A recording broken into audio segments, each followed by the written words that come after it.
All right, so this week we're going to do, we're going to make a sign.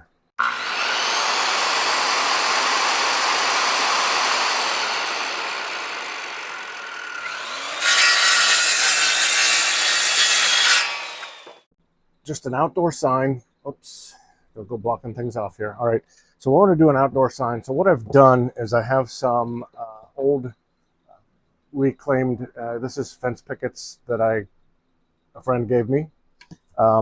What I've done here, let me get this light a little bit better. All right, so what I've done is I've taken two of these. They're 5.5 inches wide by, I forget how long they were, but I cut them down to about 16.5, 17 inches. I have put Titebond 3 in between there, and then I've pocket holed them together. So now I have a sign. All right, there's the board for the sign. And what we're going to do today is we're going to put... All right, we're going to hold it right there. There's a couple of problems with this. Number one is we spelled the word pollinator wrong. Number two, I end up using a different design for the butterfly and for the flowers. So let's get back to where we were. We're going to scroll these out. We're going to stain them a dark black stain and then attach them to this sign so that we can put it in the garden. So I'm going to go ahead and start getting prepared to put the scroll saw stuff together and start cutting out all of my letters and all of my images, and we'll get this done. It's going to be a simple, fast project, easy to do with leftover scrap wood. So here we go. All right, so I've cut out all the pieces that I'm going to use, and I'm going to do this in segments. So I'm going to cut out each of these individual parts, and I'll put them back on to make a full unit.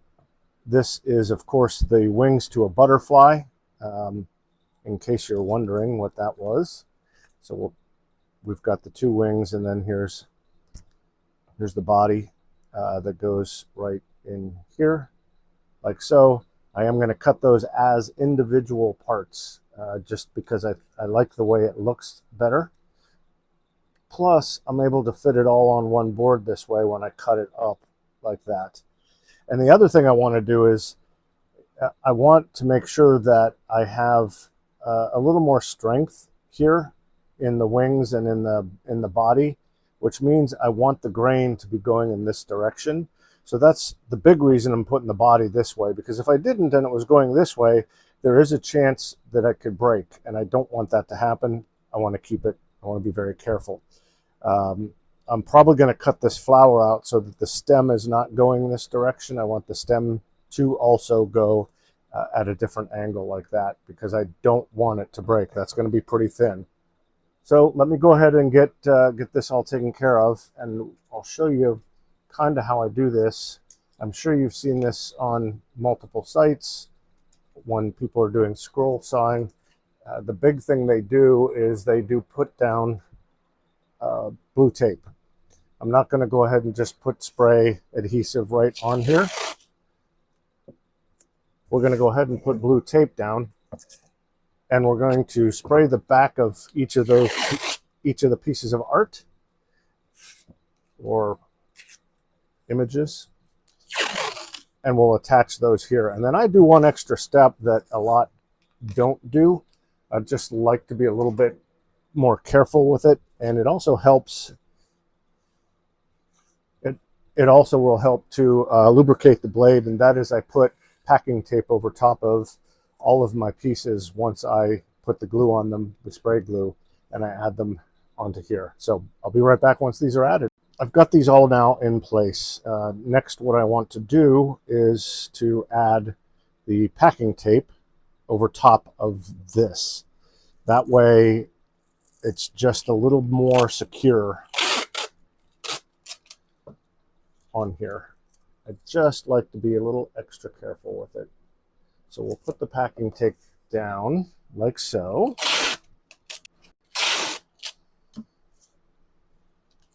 And that should help hold everything into place when I'm cutting. All right, that was easy. So the first thing you always want to do when you're scrolling is you want to cut out these inner pieces anything inside of something, because it's so much easier to do when you have the larger board.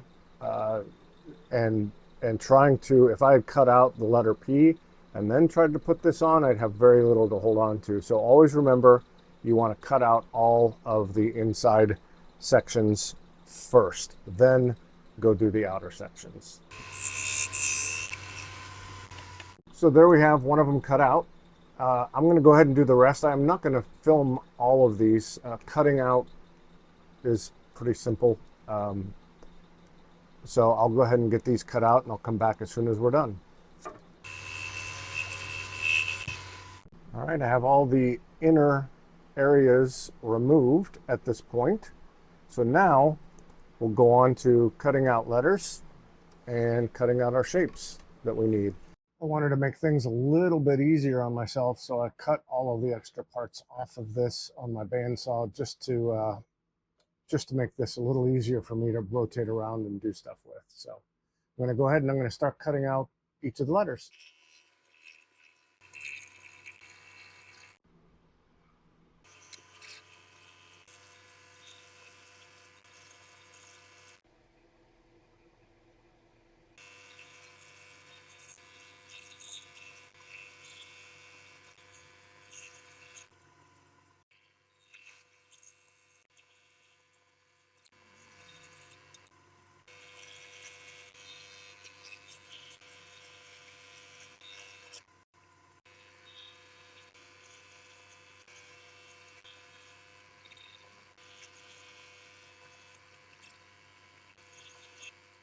We're going to do something like this, I think. Not sure. I may want to cut that sign down, maybe too wide, too tall. So I may cut that down just a little bit. I'm not sure. We'll see. We'll see. So next we got to go ahead and do the staining. I got to figure out the colors. If I want to stain some different colors, I know the words are going to be using a black stain, but I don't know if I want the butterfly and the flower to be as silhouettes or not. So those may be different different color stains, but we'll see.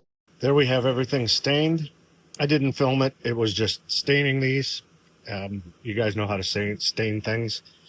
You'll notice on the flower and on the butterfly, I used some different colorations. I kind of mixed down there with the leaves, a little bit of the red oak and some of the weathered gray together. And the other is just an ebony, which I'm going to just leave it as it is. It's just going to stay nice and black. Sorry about that. All right, so we're going to go ahead and place the letters kind of where we want these, right about like so. And I have little marks. I doubt that you can see them, but these are going to be about 9 inches across. And then the word garden, which is down here in this corner, that's about 6 1/4. So what I'm going to do is I'm going to put the... All right, come on. I know that I can see that this is wrong, but why am I not noticing that I'm spelling it wrong? I'm not going to glue it down, right? These in here, and I'm going to make sure that they're parallel with this line and that they fit within that 9-inch area that I have. That way, I know I have equal spacing on the left and right. So I want to first get that set up. The other thing I want to do here is I want to get this sitting right with that line right there. I'm pretty happy with how that looks. I think my E is a little bit sideways a little there, but that's all right. We'll straighten it out once we get the glue. And I do have the glue sitting out. It's over to the right of me, just off camera. So let's make sure that looks good. And I think it does, just like so. Now I can take and put just a little bit of glue on the backs of these. Actually, I'm going to put a lot of glue on the back of these because this is going to be outside. It's an outside sign. So I do want to coat it. And if it spreads out a little bit, it's no big deal. I'm going to use, I'm going to put some spray lacquer on this. So I'll be okay if a little bit of it spreads out. It's not going to be a problem. All right, so the word pollinator is in and glued down. The G is in. I'm going to go on to the next letters here. just wanted you to see how it's going so far, keep you up to date. Here we have the butterfly and the flower, and I'm trying right now just to get an idea of what I want to do with where these go, how to place them, what's going to look good. And I don't want it to crowd the lettering, and I kind of like how it sticks off the edge of the board a little. I think we're looking good, just like so. All right, so now what I want to do is I want to go ahead and start gluing these into place. And here we go. I'm going to get this final little piece on here, like so. There we go. And there we have it. This sign is done. So we can see that I actually glued the piece down, installed the sign in the yard, never even noticed that it was spelled incorrectly. It wasn't until I had taken several pictures of it and I posted it on my social media like I typically do. And my sister texted me on the side and said, "Hey, do you know that you misspelled the word pollen?" I was like, "No, I didn't realize that." So then I looked, and it's odd because the word pollen is spelled Pollen. Pollinator, you take out that last E and throw in an I for some reason. Gotta love English. Anyhow, so we're going to go ahead and I'm going to show you how I am going to fix this. So I have reprinted out this little paper here. What I'm going to do, I think, is I'm going to redo the letters P-O-L-L and I.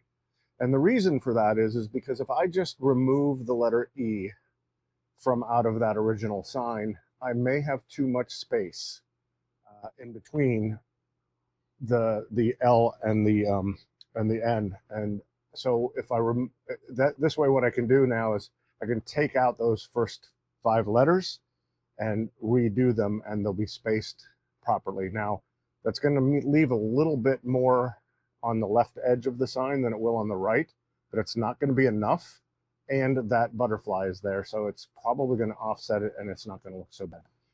I'm going to go ahead and I'll end up showing you how I remove the old letters and then how we re-glue the new ones back on and coat it back with the lacquer, and we'll be good as new. So I'll just show you that part once we get to there. All right, so the first thing I want to do is I want to remove this letter E. I have cut out these as well, because if I put this I where the E is and there's too much space, I want to replace the entire thing. That came up pretty nice. All right, so first thing I want to do before I sand anything down is I want to put the I in here and see if it feels too far apart. All right, so it looks like too much space. So what I'm going to do is I'm going to pop these up. If I could save them, I will.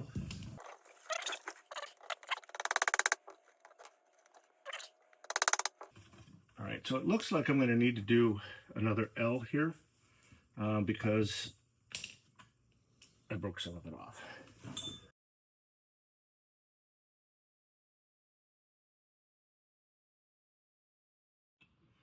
All right, there we go. It's replaced, it's fixed. I put the spray lacquer over top of that area. Now it happens to be raining here, but we're going to go out and put this thing up so I can get a picture of it and then bring it back in so it can dry out.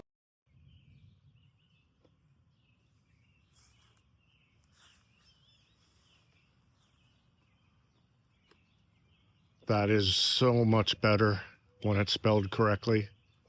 And the really cool thing is, just down the street from this is an elementary school where all the parents and teachers come by. So leaving a misspelled word in front of a school just feels wrong. So here we go. We're done.